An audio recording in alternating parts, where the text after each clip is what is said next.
냄새나. 병원 냄새가 내 몸에 배어서 여기 들어오면 환자인 내가 더 아픈 것 같다고. 나가. 10년을 이 여자 대소변 치우고 밤새워 간호하고 수천만 원 병원비를 쏟아부은 며느리한테 할 소리가 그거였습니다.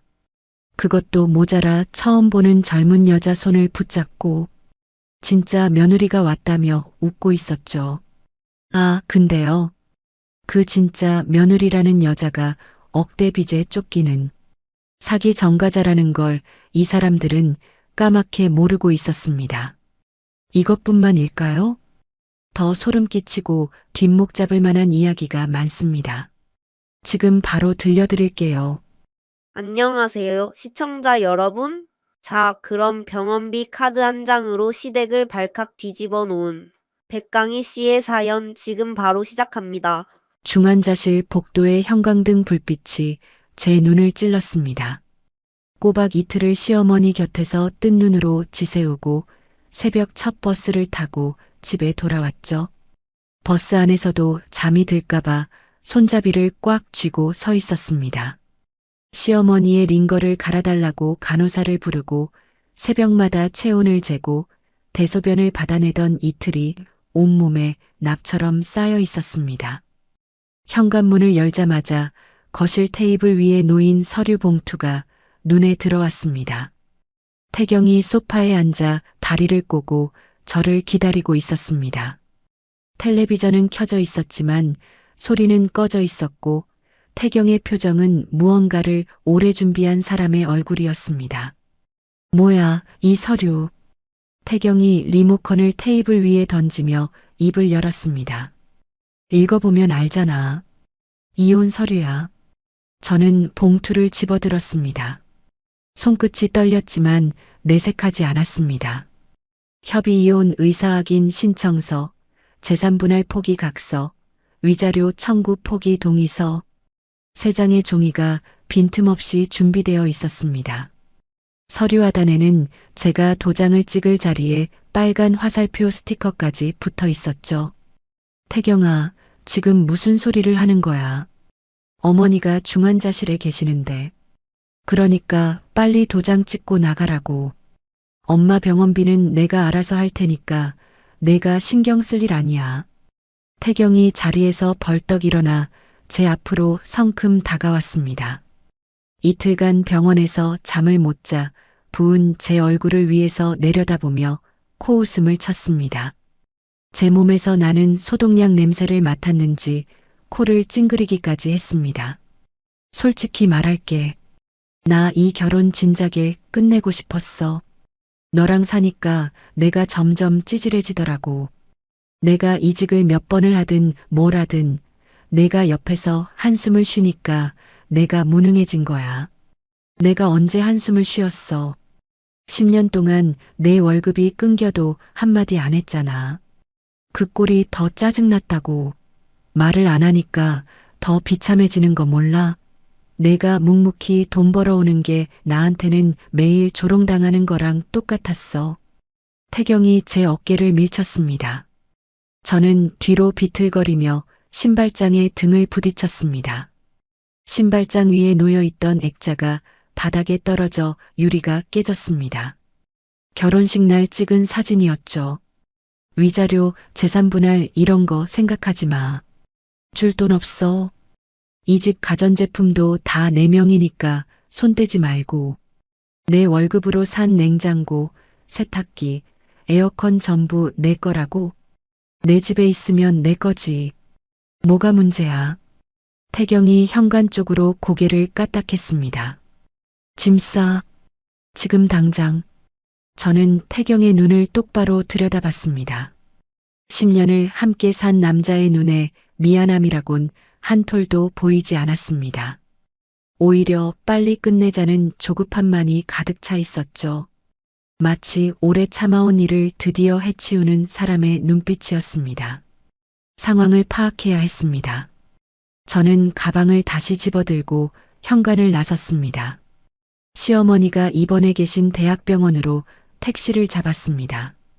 택시 안에서 손을 내려다보니 시어머니의 등을 닦아드리다 갈라진 손가락 끝이 보였습니다. 이 손으로 10년을 버텼는데 돌아온 건 현관 밖으로 밀쳐내는 손바닥이었습니다.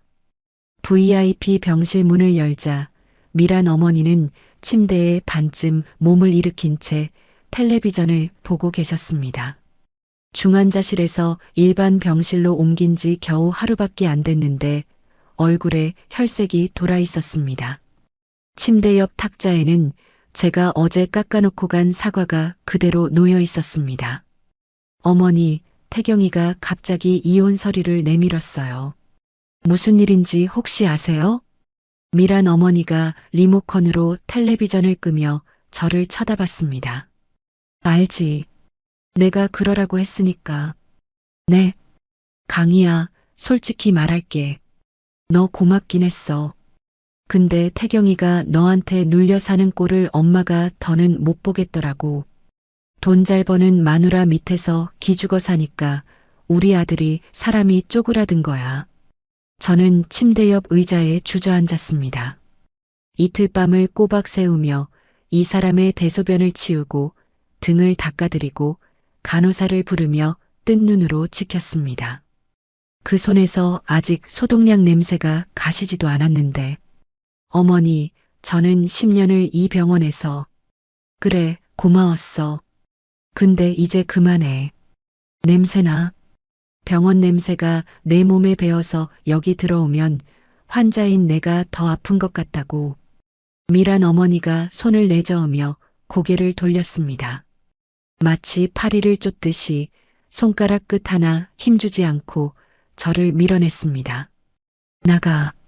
할 말 끝났어. 저는 자리에서 일어났습니다. 병실 문을 열고 복도로 나오는데 다리에 힘이 풀렸습니다. 복도 끝 의자에 털썩 주저앉아 멍하니 천장을 올려다봤습니다. 형광등 불빛이 눈에 따가웠지만 눈물은 나오지 않았습니다. 너무 지쳐서 울 기운조차 남아있지 않았죠. 그때 엘리베이터 문이 열렸습니다. 머리부터 발끝까지 고급 브랜드로 치장한 젊은 여자가 태경의 팔짱을 끼고 걸어 나왔습니다. 여자는 한 손에 수입 과일 바구니를, 다른 손에 포장된 선물 상자를 들고 있었습니다. 향수 냄새가 복도 끝까지 퍼졌습니다. 두 사람은 저를 스치듯 지나가 미란 어머니의 VIP 병실로 들어갔습니다. 어머니, 리아 왔어요. 과일 좋아하신다고 해서 골라왔어요. 병실 안에서 미란 어머니의 목소리가 복도까지 울려 퍼졌습니다. 아이고, 우리 진짜 며느리 왔네. 이리 와, 이리 와. 손 좀 잡아보자. 저는 복도 의자에서 천천히 몸을 일으켰습니다. 병실 문 유리창 너머로 보이는 풍경이 눈에 꽂혔습니다. 미란 어머니가 그 여자의 손을 두 손으로 감싸쥐며 환하게 웃고 있었습니다. 10년간 제 손을 한 번도 그렇게 잡아준 적 없는 사람이었죠. 제가 밤새워 깎아놓은 사과는 탁자 구석에 밀려나 있었고 그 자리를 수입 과일 바구니가 차지하고 있었습니다. 저도 모르게 병실 문을 밀고 들어갔습니다. 태경이 저를 발견하고 얼굴이 굳어졌습니다. 왜 여기 또 와? 나가라고 했잖아. 이 여자가 누군데? 대답해. 태경이 주머니에서 휴대폰을 꺼내 어딘가에 전화를 걸었습니다. 여보세요. 병원 보안팀이죠. 7층 VIP 712호에 환자 보호자 허락 없이 침입한 사람이 있는데요. 좀 와주세요. 3분도 안 되어 보안 요원 2명이 병실로 들어왔습니다. 저는 팔을 잡힌 채 복도로 끌려 나왔습니다. 발이 걸려 바닥에 무릎을 찧었습니다. 무릎에서 욱신거리는 통증이 올라왔지만 그보다 더 아픈 건 지나가던 간호사와 환자 보호자들이 고개를 돌려 저를 바라보는 그 시선이었습니다. 마치 제가 무슨 잘못을 저지른 사람처럼.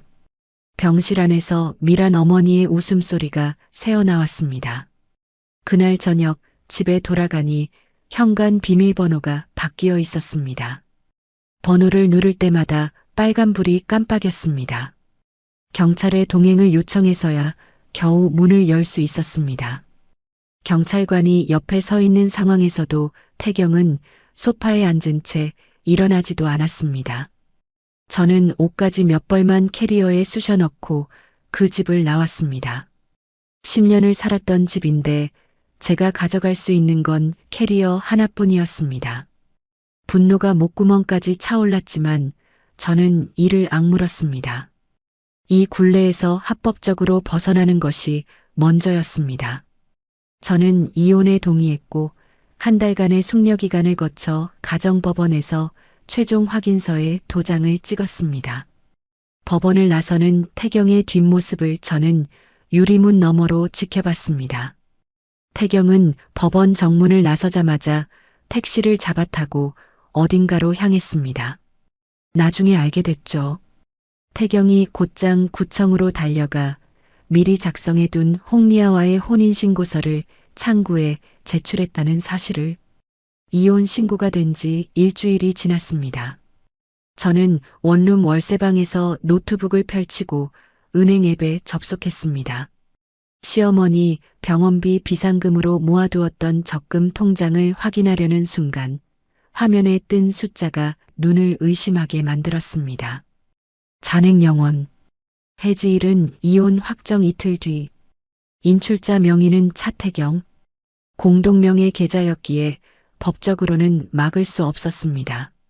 하지만 그 안에 든 3,500만 원은 제가 3년간 매달 야근 수당과 성과급을 쪼개어 넣은 돈이었습니다. 어머니 수술비가 급하게 필요할 때를 대비해서 저는 노트북을 덮고 천장을 올려다봤습니다. 손톱이 손바닥에 박히도록 주먹을 쥐었습니다. 그 돈의 행방을 알게 된 건 며칠 뒤였습니다. 대학 동기인 부동산 중개업자 친구에게서 전화가 왔습니다. 강희야, 너 전남편 차태경이라는 사람 맞지? 우리 동네 신축 아파트에 전세 들어왔더라. 보증금이 3억 5천이래. 젊은 여자랑 같이 왔다더라. 3억 5천. 제가 모은 3,500만 원은 그 전세 계약금으로 들어간 거였습니다. 나머지 금액은 어디서 충당했는지 모르겠지만 적어도 계약의 시작은 제 돈으로 찍은 거였죠. 일주일 뒤 짐을 마저 빼기 위해 태경의 새집 주소를 찾아갔습니다. 초인종을 누르자 현관문이 열렸는데 안에서 왁자지껄한 소리가 쏟아져 나왔습니다. 거실에는 시누이 내외, 시숙 부부, 그리고 시댁 친척 대여섯 명이 둘러앉아 고기를 구워 먹고 있었습니다. 제가 월급으로 사들인 최고급 식기 세트에 음식이 담겨 있었고 제가 골라서 배치했던 이탈리아산 소파 위에 시숙의 아이들이 과자를 흘리며 뛰어다니고 있었습니다. 홍리아가 앞치마를 두르고 부엌에서 나왔습니다. 저를 보더니 입꼬리를 올리며 고개를 살짝 기울였습니다. 어머, 오셨어요? 짐 가지러 오신 거죠? 잠깐만요. 태경 씨가 방에 따로 모아뒀을 거예요. 태경이 맥주캔을 들고 부엌에서 걸어 나왔습니다. 저를 보자 턱짓으로 현관 옆 작은 방을 가리켰습니다. 거기 박스 2개. 그거 내 거니까 가져가. 시누이가 소파에 앉은 채 고개를 돌리지도 않고 입을 열었습니다. 언니, 그동안 빌려갔던 돈 있잖아. 미안한데 우리도 형편이 어려워서 못 갚아. 그냥 서로 깔끔하게 인연 끊자. 시숙이 삼겹살을 뒤집으며 맞장구를 쳤습니다. 맞아, 형수. 이제 남이니까 서로 부담 갖지 말고 살자고. 저는 아무 대답도 하지 않았습니다. 작은 방으로 들어가 박스 2개를 확인했습니다. 오래된 옷가지와 화장품 몇 개, 그리고 대학 졸업 앨범. 그게 전부였습니다. 박스를 들고 나오는 길에 서재문이 열려 있는 것이 보였습니다. 구석에 태경의 낡은 서류 가방이 방치되어 있었습니다. 그 가방 겉주머니에 구형 USB 하나가 꽂혀 있었죠. 태경이 예전에 블랙박스 영상을 백업하던 습관이 떠올랐습니다. 저는 아무도 보지 않는 틈에 그 USB를 주머니에 넣었습니다. 거실을 지나는데 리아가 제 앞을 막아섰습니다. 손에 종이컵을 들고 있었습니다. 커피라도 한 잔 드시고 가세요. 이삿짐 나르시느라 힘드시잖아요. 저는 종이컵을 받지 않고 리아의 얼굴을 들여다봤습니다. 리아가 눈을 동그랗게 뜨며 불쌍한 사람을 보는 표정을 지었습니다. 너무 상심하지 마세요. 앞으로 좋은 인연 만나실 거예요. 태경이 뒤에서 식탁 위에 굵은 소금을 집어들더니 제 등 뒤로 뿌리는 신용을 했습니다. 친척들 사이에서 낄낄거리는 웃음이 터졌습니다. 저는 박스를 안고 현관을 나섰습니다. 엘리베이터 문이 닫히자 그제야 턱에 힘을 풀었습니다. 이를 갈아도 부족한 분노였지만 저는 고개를 들었습니다. 원룸으로 돌아온 저는 식탁 위에 노트북을 펴고 엑셀 프로그램을 열었습니다. 재무팀 과장 12년 차의 손이 자판 위를 달렸습니다. 지난 10년간 시어머니 병원비로 나간 금액, 시댁 생활비로 빠져나간 금액, 시누이와 시숙에게 빌려주고 못 받은 돈, 그리고 태경이 제 계좌에서 빼돌린 3,500만 원까지 이런 단위로 추적해서 날짜별, 항목별로 정리했습니다. 엑셀 장부가 완성되자 저는 바로 다음 날 아침 법률사무소 문을 두드렸습니다. 횡령 및 부당이득 반환 청구 소송을 제기하고 태경의 회사 급여와 신혼집 전세 보증금에 대한 가압류를 신청했습니다. 변호사가 서류를 검토하며 말했습니다. 증거 자료가 이렇게 깔끔하게 정리된 건 처음 봅니다. 승인 나오는데 일주일 정도면 될 겁니다. 저는 사무소를 나와 원룸으로 돌아왔습니다. 밤이 되자 서재에서 가져온 USB를 노트북에 꽂았습니다. 블랙박스 영상 파일은 없었습니다. 대신 음성 녹음 파일 12개가 폴더 안에 들어 있었습니다. 첫 번째 파일을 재생했습니다. 차 안에서 녹음된 태경과 리아의 대화였습니다. 리아야, 엄마 시골 땅 있잖아. 그거 시세가 얼마나 되는지 알아봤어? 한 4억은 받을 수 있대. 내가 아는 부동산 사장한테 물어봤거든. 4억이면 내 빚 갚고도 남겠다. 어머니한테는 뭐라고 하지? 뭐라고 해? 땅 팔고 나서 요양원에 넣으면 되잖아. 저렴한 데 찾아보면 한 달에 100만 원이면 되는 데도 있어. 요양원에 넣고 우리는 당연히 튀어야지. 빚쟁이들이 나 찾고 있으니까 서울에서 멀리 가야 해. 제주도든 어디든. 저는 재생을 멈추고 노트북 화면을 바라봤습니다. 리아는 부잣집 딸이 아니었습니다. 빚에 쫓기는 사기꾼이었고 태경은 그걸 알면서도 어머니의 재산을 빼돌릴 계획을 세우고 있었습니다. 저는 USB를 빼서 서랍 깊숙이 넣고 잠금 장치를 걸었습니다. 이 파일은 아직 쓸 때가 아니었습니다. 다음 날 오후 저는 대학 선배 조 실장에게 전화를 걸었습니다. 민간 조사원으로 일하는 조 실장은 제 전화를 받자마자 낮은 목소리로 물었습니다. 강희야, 무슨 일이야? 목소리가 안 좋다. 선배, 일 하나 의뢰하고 싶어요. 사람 하나 신원 조회 좀 해주세요. 누군데? 홍리아. 32살. 제 전남편이랑 혼인신고 올린 여자예요. 조 실장이 잠시 침묵하더니 볼펜을 탁 하고 놓는 소리가 들렸습니다. 알겠어. 이틀만 줘. 이틀 뒤 조 실장에게서 연락이 왔습니다. 저는 조 실장이 운영하는 사무실로 찾아갔습니다. 조 실장이 책상 위에 서류 뭉치를 펼치며 입을 열었습니다. 홍리아, 본명 홍미정. 3년 전 혼인빙자 사기로 실형 1년 6개월 살고 나왔어. 출소 이후 이름을 개명했고 현재 사채업자 3곳에서 총 2억 3천만 원을 빌렸는데 이자를 6개월째 못 갚고 있어. 사실상 지명수배 수준이야. 조 실장이 서류 한 장을 집어 제 앞으로 밀었습니다. 전과 기록, 조회서와 개명 허가서, 사본이었습니다. 내 전남편이 통장에서 빼간 3,500만 원 전세금으로 들어간 게 아니야.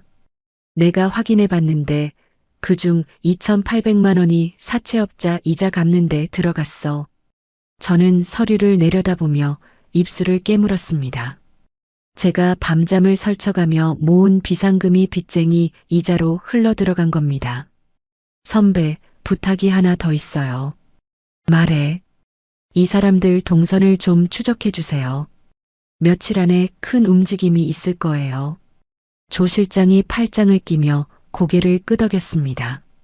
알겠어. 비용은 나중에 청구할게. 사무실을 나온 저는 버스 정류장에 서서 하늘을 올려다봤습니다. 퍼즐 조각이 하나씩 맞춰지고 있었습니다. 이제 남은 건 그들이 스스로 무너질 판을 짜는 것이었죠. 그날 밤 저는 태경에게 문자를 보냈습니다. 태경아, 그동안 내가 부족해서 미안해. 새 출발 축하해. 행복하게 잘 살아. 보내기 버튼을 누르는 손가락에 힘을 주었습니다. 3분도 안 되어 읽음 표시가 떴습니다. 답장은 오지 않았지만 그것으로 충분했습니다. 다음 날 조 실장에게서 사진 한 장이 왔습니다. 태경이 친척 단체 대화방에 제 문자를 캡처해서 올린 화면이었습니다. 그 밑에 태경이 쓴 글이 보였습니다. 키읔키읔키읔 드디어 포기했나 보다. 불쌍한 것. 그 아래로 신우이, 시숙, 친척들의 웃음 표시가 줄줄이 달려 있었습니다. 저는 휴대폰 화면을 끄고 식탁 앞에 앉았습니다. 거울에 비친 제 얼굴에 미소가 번졌습니다. 다음 날 아침 9시 저는 시어머니가 입원해 있는 대학병원 원무과를 찾아갔습니다.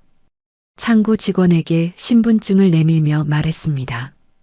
712호 환자 광미란님 병원비 자동결제 카드를 정지해 주세요. 제 명의로 등록된 카드요. 직원이 모니터를 확인하며 물었습니다. 결제 취소 시 미수금이 발생할 수 있는데 괜찮으시겠어요? 네, 괜찮습니다. 그리고 이것도 처리해 주세요. 저는 이혼 확인서와 주민등록 등본을 창구 위에 올려놓았습니다. 저는 더 이상 환자의 가족이 아닙니다. 보호자 명단과 결제 책임자에서 제 이름을 빼주세요. 직원이 서류를 확인하고 전산 처리를 시작했습니다. 5분 뒤 모든 절차가 끝났습니다. 처리 완료되었습니다. 새로운 결제 책임자는 아들인 차태경님으로 자동 변경됩니다. 결제 정지 효력은 내일 자정부터 발생합니다. 저는 고개를 숙여 인사하고 원무과를 나왔습니다. 시어머니의 수술은 이틀 뒤로 잡혀 있었습니다. 수술 재료비 5천만 원은 수술 전날까지 선결제가 되어야 하죠. 제가 카드를 정지한 효력이 발생하는 날이 바로 그 선결제 마감일이었습니다. 병원을 나온 저는 조 실장에게 전화를 걸었습니다.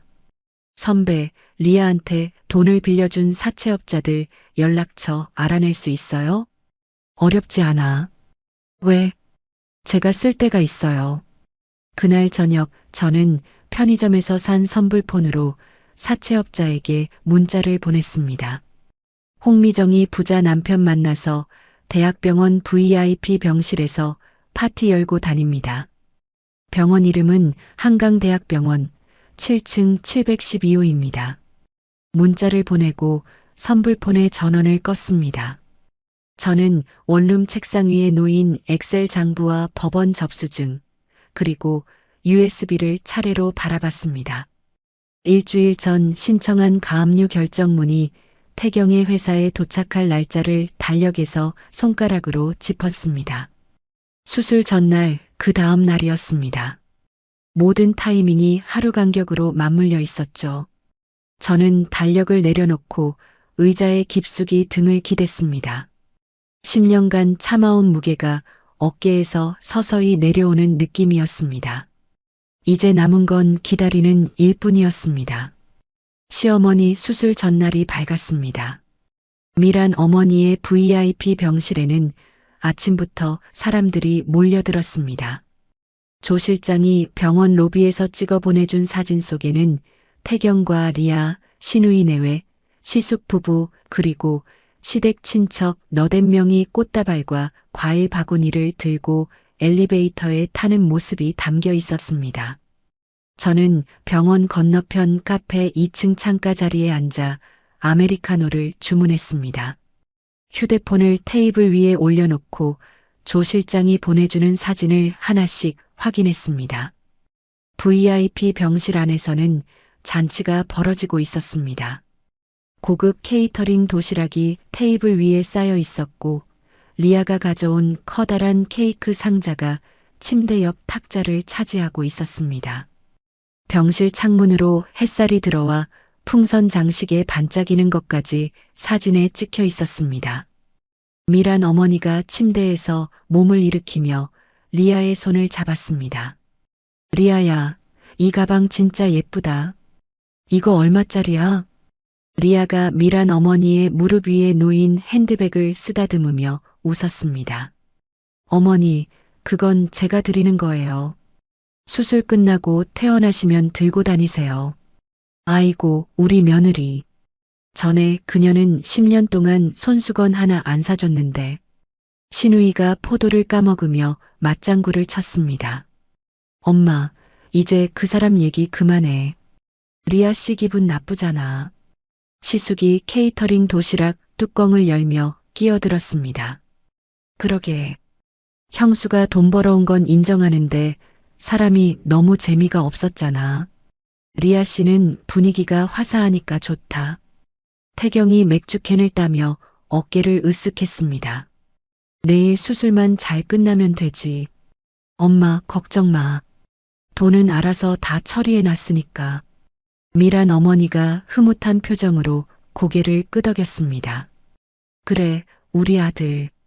역시 새 며느리 만나니까 사람이 달라졌어. 리아가 케이크 상자를 열며 촛불을 꽂았습니다. 어머니, 수술 전 축하 겸해서 촛불 하나 불어보세요. 소원 비르시라고요. 미란 어머니가 두 손을 모으고 눈을 감았다가 후 하고 촛불을 껐습니다. 박수 소리가 병실을 채웠습니다. 그때 병실 문이 똑똑 열렸습니다. 원무과 직원이 서류판을 들고 안으로 들어왔습니다. 직원의 표정은 딱딱하게 굳어 있었습니다. 직원이 태경을 찾아 시선을 돌리며 입을 열었습니다. 차태경 보호자분이시죠? 태경이 맥주캔을 내려놓으며 고개를 돌렸습니다. 네, 맞는데요. 내일 예정된 광밀한 환자분 수술 관련해서 안내드릴 게 있어서요. 기존에 등록되어 있던 자동결제 카드가 정지 처리되었습니다. 결제 책임자가 차태경님으로 변경되었고 내일 수술을 진행하려면 오늘 자정 전까지 선결제 보증금 5천만 원을 납부해 주셔야 합니다. 병실 안이 조용해졌습니다.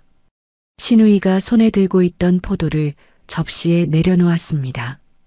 방금까지 웃고 떠들던 친척들의 입이 일제히 닫혔습니다. 태경이 자리에서 벌떡 일어났습니다.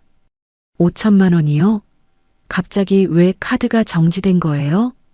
이전 결제자이신 백강희 님이 직접 방문하셔서 정지 요청하셨습니다. 이혼 서류도 확인했고요. 태경의 얼굴이 하얗게 질렸습니다. 리아가 태경의 팔을 잡아당기며 속삭였습니다. 여보, 5천만 원 있어? 잠깐만. 내가 카드로 하면 되잖아. 태경이 지갑에서 카드를 꺼내 직원에게 내밀었습니다. 직원이 카드를 가져가 단말기에 대자 삐하는 거절음이 울렸습니다. 태경이 다른 카드를 꺼내 다시 내밀었습니다. 또다시 거절음. 세 번째 카드까지 전부 같은 소리가 났습니다. 한도 초과로 승인이 거절되었습니다. 다른 결제 수단 있으시면 오늘 안으로 원무과에 방문해 주세요. 직원이 고개를 숙이고 병실을 나갔습니다. 미란 어머니가 침대 난간을 움켜쥐며 태경을 노려봤습니다. 태경아, 5천만 원이 없다니 그게 무슨 소리야. 내일 수술이잖아. 엄마, 잠깐만. 내가 어떻게든 해볼게. 태경이 휴대폰을 꺼내 어딘가에 전화를 걸기 시작했습니다. 한 통, 두 통, 세 통. 전화를 받는 사람마다 미안하다. 그 정도 금액은 힘들다는 대답뿐이었습니다. 네 번째 전화는 아예 받지도 않았습니다. 다섯 번째는 통화 중이었고, 여섯 번째는 전원이 꺼져 있었습니다. 시숙이 슬그머니 자리에서 일어나며 시계를 봤습니다. 형, 나 애들 학원 데려다 줘야 해서 먼저 간다. 신우이도 가방을 챙기며 일어섰습니다. 오빠, 나도 먼저 갈게. 남편이 저녁까지 오래. 친척들이 하나둘씩 눈을 피하며 병실을 빠져나갔습니다. 아까까지 박수를 치고 건배를 하던 사람들이 쥐도 새도 모르게 사라졌습니다. 5분도 안 되어 병실에는 태경과 리아 그리고 미란 어머니만 남았습니다. 케이크는 한 조각도 먹히지 않은 채 테이블 위에서 녹아내리고 있었습니다. 미란 어머니의 휴대폰이 울렸습니다. 병원 원무과 자동 안내 전화였습니다. 이어서 태경의 휴대폰도 울리기 시작했습니다. 끊으면 또 울리고 끊으면 또 울렸습니다. 미납 안내, 수술 보증금 독촉, 병실 퇴실 안내까지 두 사람의 전화기가 번갈아가며 쉬지 않고 울어댔습니다. 1시간 동안 50통이 넘게 울렸고 태경은 더 이상 전화기를 들 수조차 없었습니다. 태경이 휴대폰을 집어 던지듯 침대 위에 놓으며 머리를 쥐어뜯었습니다. 아씨, 강희 이 미친년이 진짜. 미란 어머니가 이불을 걷어차며 소리를 질렀습니다. 당장 그년한테 전화해. 어떻게든 돈 내게 만들어. 태경이 제 번호를 눌렀습니다. 저는 카페 테이블 위에서 진동하는 휴대폰 화면을 내려다봤습니다. 차태경? 전화를 받지 않았습니다. 두 번째, 세 번째, 네 번째. 화면이 꺼졌다 켜졌다를 반복했습니다. 저는 아메리카노를 한 모금 마시고 창밖으로 보이는 병원 건물을 바라봤습니다. 7층 창문에 불이 환하게 켜져 있었습니다. 같은 시각 병실에서는 원무과 직원이 다시 문을 열고 들어왔습니다. 보호자분, 오늘 18시까지 결제가 확인되지 않으면 내일 수술은 자동 취소됩니다. 그리고 VIP 병실 이용 요금도 3일째 미납 상태인데 오늘 안으로 정리가 안 되시면 일반 병동으로 이동해 주셔야 합니다. 미란 어머니가 직원을 향해 손을 내저었습니다. 내가 여기 입원한 지가 몇 달인데 갑자기 나가라는 게 말이 돼. 죄송합니다만 원칙이라서요. 대기 환자분들도 계시고요. 직원이 나가자 미란 어머니가 베개를 짚고 울음을 터뜨렸습니다. 리아는 병실 구석 소파에 앉아 손톱을 물어뜯으며 아무 말도 하지 않았습니다. 태경이 제게 전화를 걸었습니다. 37번째, 38번째, 39번째. 역시 받지 않았습니다. 저녁 6시가 되자 보안요원 2명이 병실에 들어왔습니다. 미란 어머니는 보안요원들이 지켜보는 가운데 링거대를 끌고 일반 병동 복도의 간이 침대로 옮겨졌습니다. VIP 병실 안에 쌓여있던 과일 바구니와 케이터링 음식은 정리 직원이 비닐봉투에 쓸어 담았습니다. 풍선 장식이 바람 빠진 채 쓰레기통에 구겨져 들어갔습니다. 복도간이 침대에 누운 미란 어머니가 천장을 보며 울부짖었습니다. 태경아, 엄마 이러다 죽어. 수술 못하면 죽는다고. 태경이 미란 어머니의 간이 침대 옆에 쪼그리고 앉아 제게 또 전화를 걸었습니다. 63번째. 받지 않았습니다. 그때 복도 끝에서 굵은 목소리가 울려 퍼졌습니다. 홍미정이 여기 있다며. 가죽 점퍼를 입은 덩치 큰 남자 셋이 복도를 성큼성큼 걸어왔습니다. 리아가 태경 뒤로 몸을 숨기며 얼굴이 사색이 되었습니다. 남자 중 한 명이 리아의 팔을 낚아채며 으르렁거렸습니다. 야, 이 사기꾼년아. 부자 남편 만났다며? VIP 병실에서 파티했다며? 그 돈은 있으면서 우리 돈은 왜 안 갚아? 리아가 비명을 질렀습니다. 간호사들이 뛰어왔고 환자들이 복도로 고개를 내밀었습니다. 태경이 사채업자의 손을 뿌리치려 했지만 다른 남자가 태경의 멱살을 잡아 벽에 밀어붙였습니다. 당신이 남편이야? 마누라 빚 대신 갚아. 2억 3천. 이자 붙어서 지금은 3억 가까이 돼. 미란 어머니가 간이 침대에서 상체를 일으키며 리아를 가리켰습니다. 뭐라고? 빚이 3억? 2년이 부잣집 딸이라며. 태경아, 이게 대체 뭐야? 복도가 아수라장이 되었습니다. 사채업자들의 고함 소리, 리아의 울음소리, 미란 어머니의 비명이 뒤섞였습니다. 병원 보안팀이 달려와 사채업자들을 제지했지만 이미 복도에 있던 모든 사람이 상황을 목격한 뒤였습니다. 옆 병실 환자 보호자가 휴대폰을 들어 영상을 찍고 있었고 간호사가 말려도 소용이 없었습니다. 저는 카페에서 마지막 사진을 확인했습니다. 복도 바닥에 주저앉아 울고 있는 리아, 벽에 기대어 멍하니 허공을 보는 태경, 간이 침대에서 이불을 끌어안고 부들부들 떠는 미란 어머니. 저는 휴대폰을 가방에 넣고 자리에서 일어났습니다. 계산대에서 커피값을 치르고 카페 문을 나섰습니다. 밤 공기가 시원했습니다. 다음 날 아침 8시 조 실장에게서 사진이 왔습니다. 병원 주차장에서 빠져나가는 태경의 차량 사진이었습니다. 구겨진 셔츠에 면도도 하지 않은 얼굴이 차창 너머로 보였죠. 수술이 취소되고 병원 복도에서 밤을 샌 모양이었습니다. 저는 평소처럼 출근해서 재무팀 자리에 앉았습니다. 이번 분기 결산 자료를 정리하는데 오전 10시쯤 조 실장에게서 문자가 왔습니다. 법원 송장, 오늘 오전 태경 회사 인사팀에 도착 확인됨.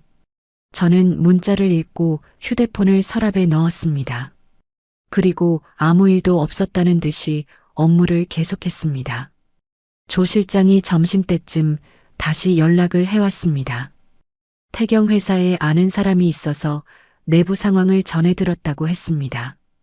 인사팀장이 태경을 회의실로 불렀대. 법원에서 급여 압류 결정문이 왔다고. 태경이 뭐래요? 완전 멘붕이래. 최저 생계비 빼고 월급 전액 압류라니까 다리에 힘이 풀려서 의자에 주저앉았다더라. 인사팀장이 사내에 소문 안 나게 조용히 처리하라고 했는데 이미 격리팀에서 다 알고 있대.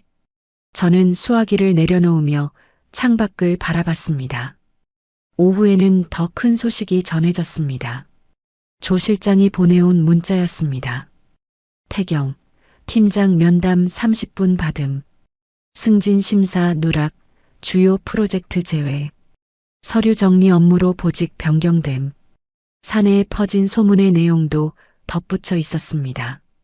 전처 돈을 빼돌려 다른 여자랑 살림 차렸다가 월급까지 압류당한 남자. 점심시간마다 구내식당에서 사람들이 수군거렸다고 합니다.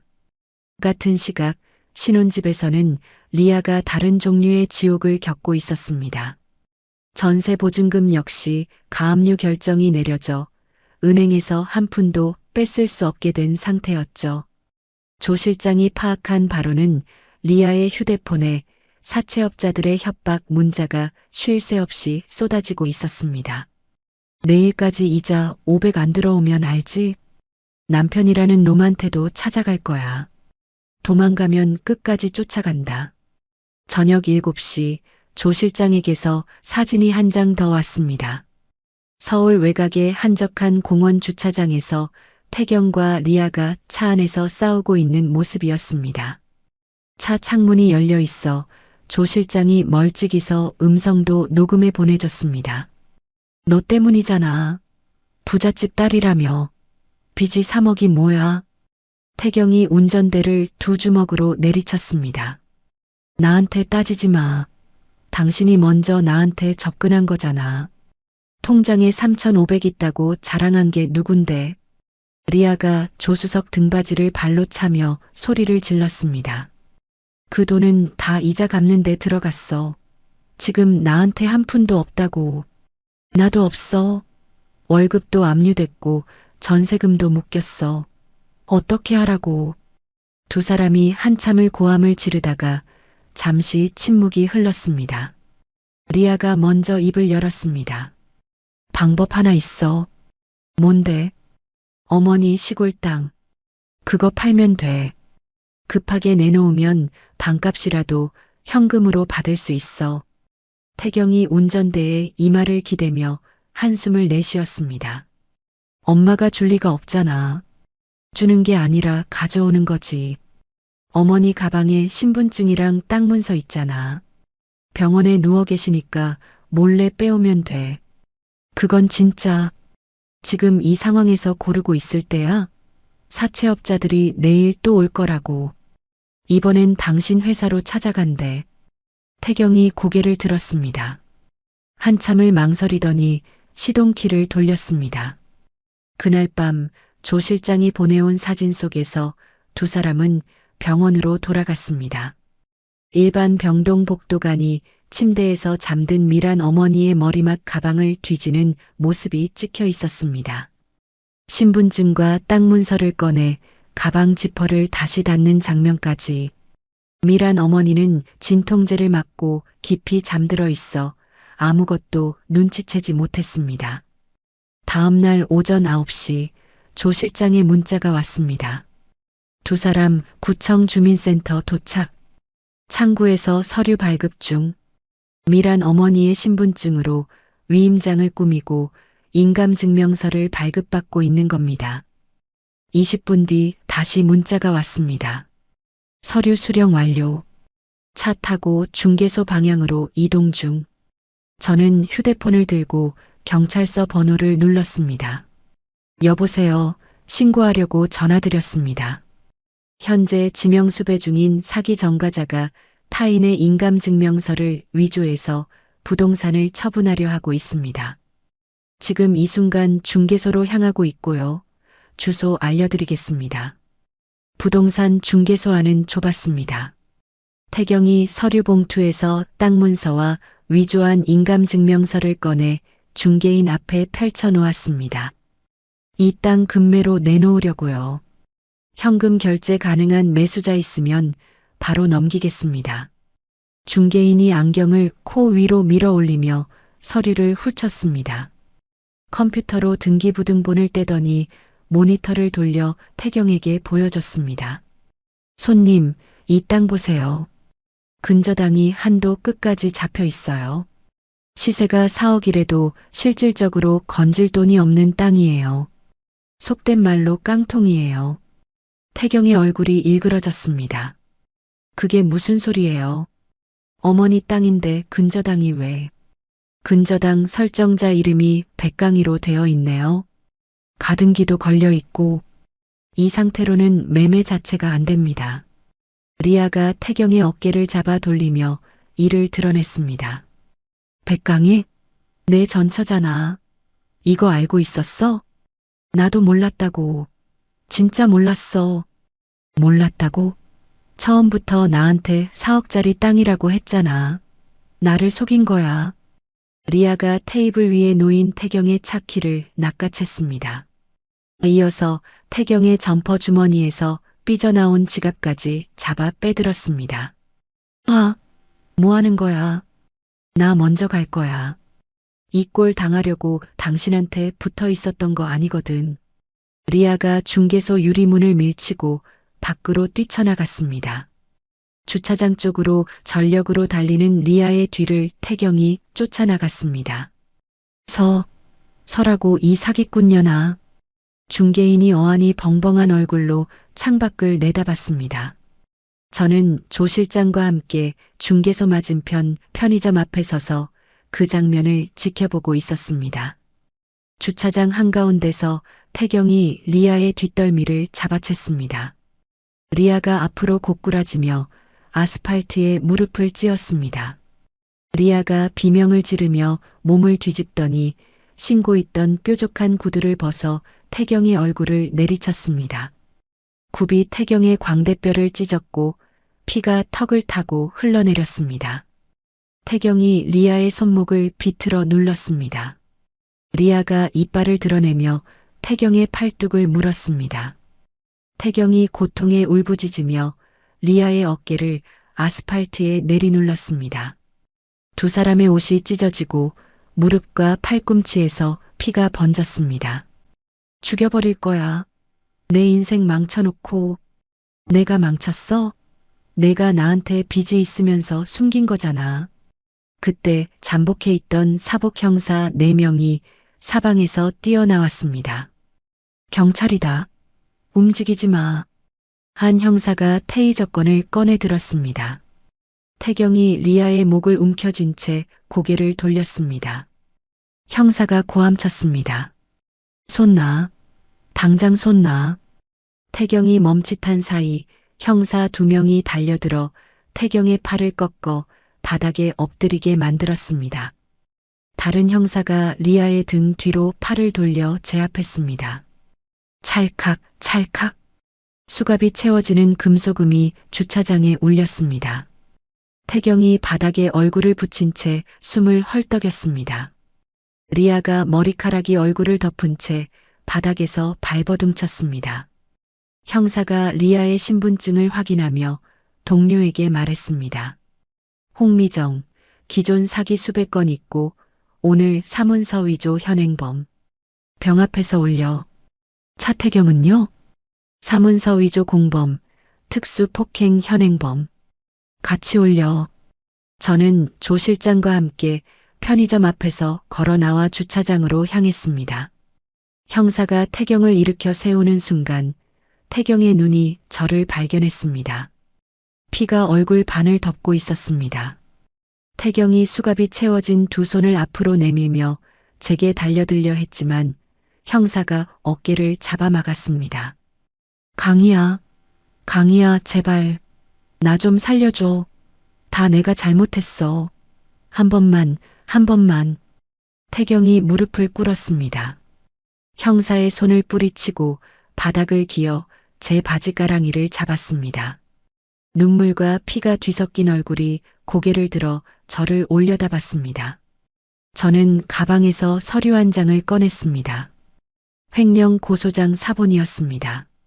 저는 그 종이를 구겨 태경의 얼굴 앞에 떨어뜨렸습니다. 이혼 도장 찍던 날 내가 나한테 했던 말 기억나? 줄 돈 없다고 했지. 나도 줄 잡이 없어. 태경이 바닥에 이마를 박으며 울음을 터뜨렸습니다. 형사가 태경의 팔을 잡아 일으켜 세웠습니다. 맞은편에서는 리아가 형사에게 끌려가며 태경을 향해 침을 뱉었습니다. 차태경, 이 쓰레기. 감옥에서 썩어.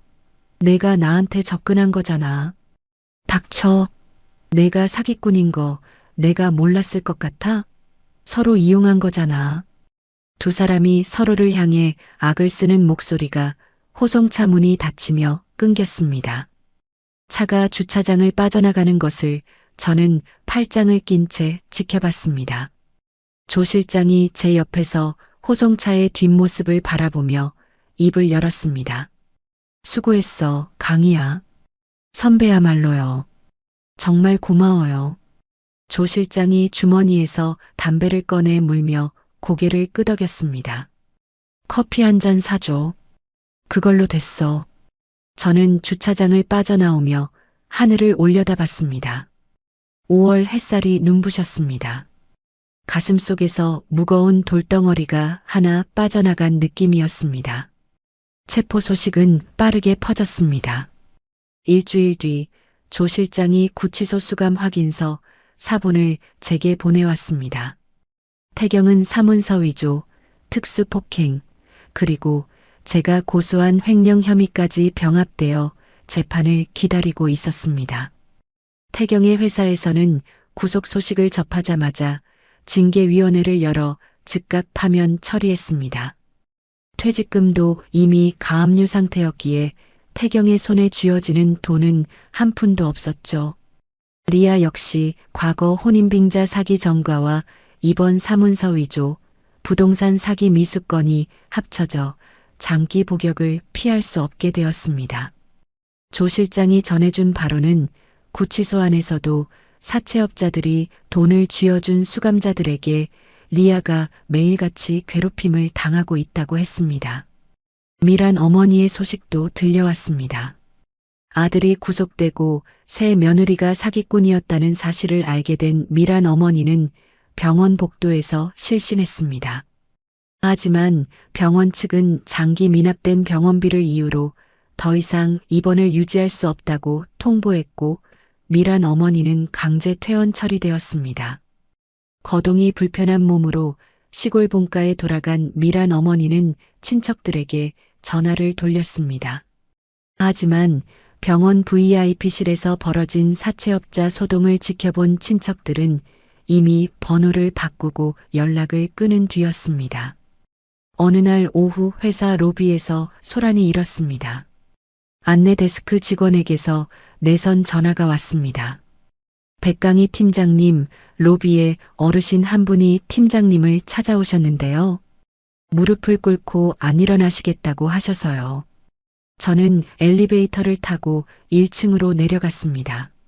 로비 한가운데 미란 어머니가 타일 바닥에 무릎을 꿇고 앉아 있었습니다. 반년 사이에 뼈만 앙상하게 남은 몸이었습니다. 머리카락은 반백이 되어 있었고 입고 있는 옷은 여기저기 때가 끼어 있었습니다. 미란 어머니가 저를 발견하고 이마를 바닥에 찧었습니다. 강희야, 한 번만 살려줘. 한 번만. 진통제 살 돈도 없어. 밤마다 아파서 잠을 못 자. 제발, 내가 잘못했어. 로비를 지나던 직원들이 고개를 돌려 쳐다봤습니다. 저는 미란 어머니 앞에 서서 내려다봤습니다. 이 사람이 저를 냄새난다며 병실에서 내쫓던 날이 떠올랐습니다.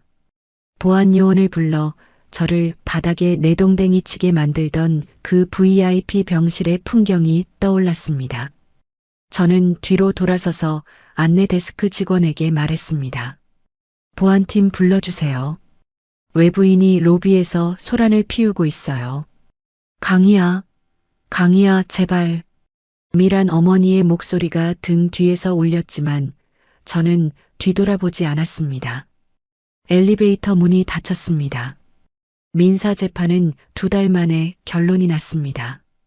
법원은 제 손을 들어줬고 가압류에 두었던 신혼집 전세 보증금에서 태경이 횡령한 원금과 위자료 전액을 환수하라는 판결을 내렸습니다.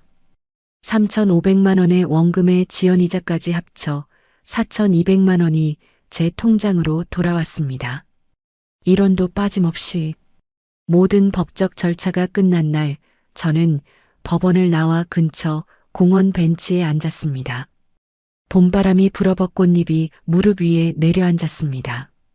10년간 등에 지고 있던 짐이 전부 내려간 느낌이었습니다. 태경은 재판에서 실형을 선고받았습니다. 리아도 장기 복역이 확정되었습니다. 미란 어머니는 시골집에서 혼자 살고 있다고 했습니다. 저는 벤치에서 일어나 걸음을 옮겼습니다. 이제 그 사람들의 소식을 일부러 찾아 들을 이유가 없었습니다. 저는 제 일상으로 돌아갈 뿐이었습니다.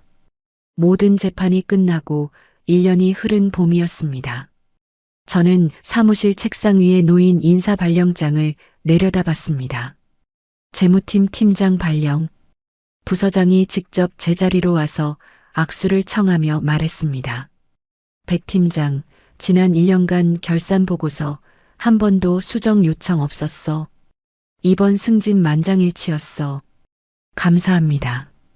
열심히 하겠습니다. 저는 고개를 숙여 인사하고 발령장을 서랍에 넣었습니다. 팀원들이 박수를 쳤고 저는 손을 내저으며 웃었습니다. 퇴근 후 저는 새로 이사한 아파트로 향했습니다. 제 월급으로 계약한 넓은 투룸이었습니다. 현관문을 열면 제가 고른 연한 베이지색 벽지가 보이고 제가 좋아하는 초록색 쿠션이 소파 위에 가지런히 놓여 있었죠. 누구의 눈치도 볼 필요 없는 오직 제 취향으로만 채운 공간이었습니다. 저는 와인 한 병을 열어 잔에 따르고 소파에 기대 앉았습니다. 창밖으로 저녁 노을이 번지고 있었습니다. 아무도 저를 부르지 않았고 아무도 저에게 돈을 요구하지 않았습니다. 주말이면 아침 일찍 요가 수업에 갔습니다. 한 달에 한두 번은 근교산에 올라 정상에서 김밥을 먹었습니다. 대학 동기들과 저녁 약속을 잡아 수다를 떨기도 했죠. 평범하고 조용한 일상이 이렇게 귀한 줄 예전에는 몰랐습니다. 어느 주말 오후 조 실장에게서 오랜만에 전화가 왔습니다. 강희야, 밥 먹었어? 아직이요. 선배 뭐 하세요? 근처 지나가다 전화했어. 참 별일은 아닌데 내 전남편 소식 들었어. 안 궁금한데요. 그래도 한마디만 할게. 가석방으로 나왔는데 정가 때문에 취직이 안 된대. 공사판 일용직으로 나가는 것 같더라. 술을 많이 마시나 봐.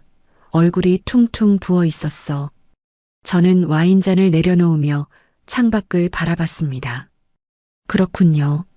시어머니는 시골에서 폐지 죽고 있대. 병원비가 없어서 요양원도 못 가고 친척들이 전부 연락을 끊어서 구걸하다시피 산다더라. 네. 리아는 감옥에서 다른 수감자랑 싸우다가 형량이 추가됐대. 한동안 못 나올 거야. 저는 잠시 침묵했습니다. 동정심이 들지 않았습니다. 안쓰럽다는 감정도 통쾌하다는 감정도 아니었습니다. 그저 먼 나라 뉴스를 듣는 것 같았습니다. 선배, 고마워요. 이제 그 사람들 소식은 안 전해줘도 돼요. 알겠어. 그래, 잘 지내. 전화를 끊고 저는 소파에서 일어났습니다. 부엌으로 가서 따뜻한 차를 한 잔 우려냈습니다. 찻잔을 들고 다시 소파에 앉아 텔레비전을 켰습니다. 시시콜콜한 예능 프로그램에서 출연자들이 떠들며 웃고 있었습니다. 저도 따라 피식 웃음이 나왔습니다. 월요일 점심시간 후배 하나가 제 자리로 와서 조심스럽게 입을 열었습니다. 팀장님, 저 다음 달에 결혼하는데요. 시댁에서 전세금 보태준다고 공동명의를 요구하거든요. 어떻게 하는 게 좋을까요? 저는 의자를 돌려 후배를 마주보며 말했습니다. 공동명의는 하지 마. 내 돈이 들어가면 내 명의로 해. 그리고 생활비, 경조사비, 병원비 지출 내역은 처음부터 따로 기록해둬. 영수증이든 이체 내역이든 다 남겨놔. 그렇게까지 해야 해요? 해야 해. 사랑하는 사이라도 돈 문제는 별개야. 기록이 있으면 나중에 내가 불리할 일이 없어. 후배가 고개를 끄덕이며 자리로 돌아갔습니다. 저는 모니터를 다시 바라보며 이번 달 결산 파일을 열었습니다. 퇴근길 아파트 엘리베이터에서 내려 현관문 비밀번호를 눌렀습니다. 불이 꺼진 조용한 집 안으로 들어서며 현관등을 켰습니다. 신발을 벗고 슬리퍼를 신고 부엌으로 향했습니다. 냉장고에서 우유를 꺼내 컵에 따르고 소파에 앉아 한 모금 마셨습니다. 고요한 저녁이었습니다. 누구의 병원비를 걱정할 필요도, 누구의 생활비를 대줄 필요도, 누구의 눈치를 볼 필요도 없는 저녁이었습니다. 제 인생의 가계부에서 가장 큰 악성 부채를 깨끗하게 정리한 지금, 통장 잔고는 매달 조금씩 늘어나고 있었습니다. 그 숫자가 늘어날 때마다 저는 알았습니다. 이 고요하고 평범한 일상이야말로 제가 10년을 걸어 되찾은 것이라는 걸. 여러분, 오늘 이야기는 여기까지입니다. 10년이라는 세월 동안 한 사람이 얼마나 많은 것을 삼키며 살았을까요? 병원 소독약 냄새가 손에서 지워지지 않는 밤들, 통장 잔고가 줄어드는 걸 보면서도 차마 내 돈이라고 말 못했던 순간들, 그 무게를 견딘 건 사랑이었을 텐데, 돌아온 건 현관 밖으로 밀쳐내는 손바닥이었습니다. 그런데요, 저는 이 사연에서 인상 깊은 장면이 있습니다. 마지막에 백강희 씨가 소파에 앉아 따뜻한 차를 마시며 텔레비전을 보고 웃는 그 장면이요. 거창한 게 아니었습니다. 그냥 아무도 자기한테 돈을 요구하지 않는 저녁. 누구의 눈치도 안 봐도 되는 고요한 시간. 그게 이 사람이 10년을 걸어서 되찾은 삶이었던 겁니다. 시청자 여러분은 어떻게 생각하시나요? 혹시 지금 누군가를 위해 너무 많은 걸 희생하고 견뎌내는 분이 있다면 나 자신부터 어떤지 돌아봐 주셨으면 합니다. 오늘 사연 끝까지 들어주셨다면 구독과 좋아요 부탁드리겠습니다. 오늘도 좋은 하루 되세요. 감사합니다.